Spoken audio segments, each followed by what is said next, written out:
Assalamualaikum warahmatullahi wabarakatuh. Sebelumnya perkenalkan, nama saya Syahnera Widya Maharani dari Program Studi Pendidikan Biologi Angkatan 2023. Di sini saya akan menjelaskan terkait penugasan UTS Pendidikan Agama Islam yang diampu oleh Bapak Zaim terkait model Islam apakah yang cocok dipakai di Indonesia saat ini. Jadi yang perlu sudah kita ketahui ya, bahwa Indonesia merupakan salah satu negara terbesar dengan penduduk yang mayoritasnya beragama Islam, sehingga banyak organisasi-organisasi Islam yang dimana mereka itu berdakwah menggunakan metodenya masing-masing supaya Islam berkembang cepat di Indonesia. Namun secara karakteristiknya penduduk Indonesia sebenarnya masih kental atau masih erat kaitannya dengan yang namanya kebudayaan atau kultural. Lalu sebenarnya yang menjadi pertanyaan adalah model Islam manakah yang cocok diaplikasikan di Indonesia, karena pada karakteristiknya tadi dikatakan bahwa penduduk saat ini masih kental yang namanya kebudayaan.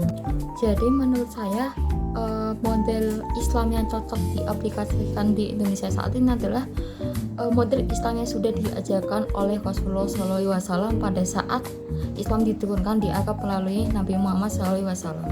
Jadi pada saat Islam itu diturunkan melalui Nabi Muhammad SAW, bangsa Arab telah memiliki kebiasaan, tradisi maupun kebudayaan yang sudah berlangsung lama secara turun-menurun dari nenek moyangnya dan sudah mapan.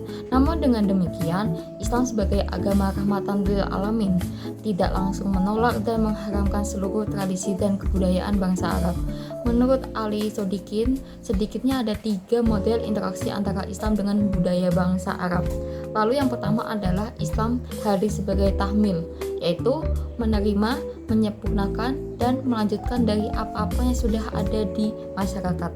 Lalu yang kedua adalah Islam hadir sebagai taghyir atau menerima dan merekonstruksi dari tata nilai masyarakat yang sudah ada dengan label jahiliyah kepada arah yang lebih sesuai dengan ajaran Islam. Dalam pelaksanaannya, tradisi dan kebudayaan bangsa Arab telah tetap dilanjutkan, tapi pelaksanaannya direkonstruksi sehingga tidak bertentangan dengan prinsip tauhid Islam. Nah, untuk yang kedua ini, model interaksi ini misalnya pelaksanaan haji yang dengan tetap melaksanakan tawaf, sa'i, namun tujuan ibadah tidak lagi dipersembahkan kepada Lata dan Uzza, tapi ditujukan kepada Allah Subhanahu wa taala dengan melantunkan kalimat thayyibah. Selain ibadah haji juga ada yang namanya mahar dalam perkawinan, mengalami rekonstruksi dengan mengubah tradisi yang ada pada kebiasaan bangsa Arab dengan mengubah jumlah mahar yang sedikit. Yang ketiga adalah Islam hadir sebagai tahrim atau menghapus dari tata nilai yang jelas-jelas bertentangan dengan ajaran Islam.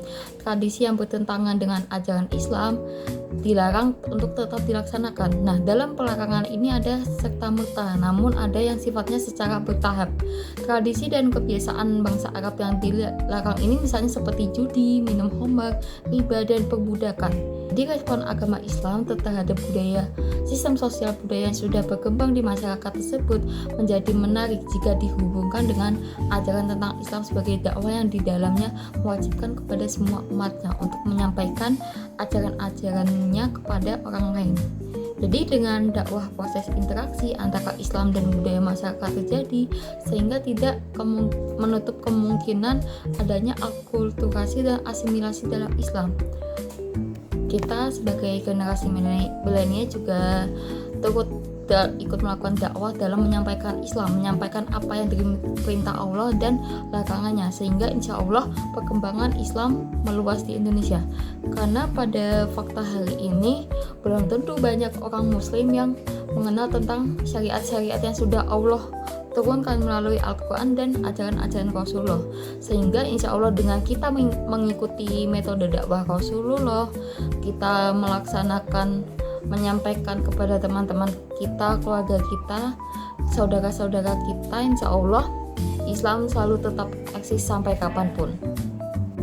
Sekian dari saya dan terima kasih. Saya minta maaf atas kesalahan baik dalam perkataan saya maupun perbuatan saya. Wassalamualaikum warahmatullahi wabarakatuh.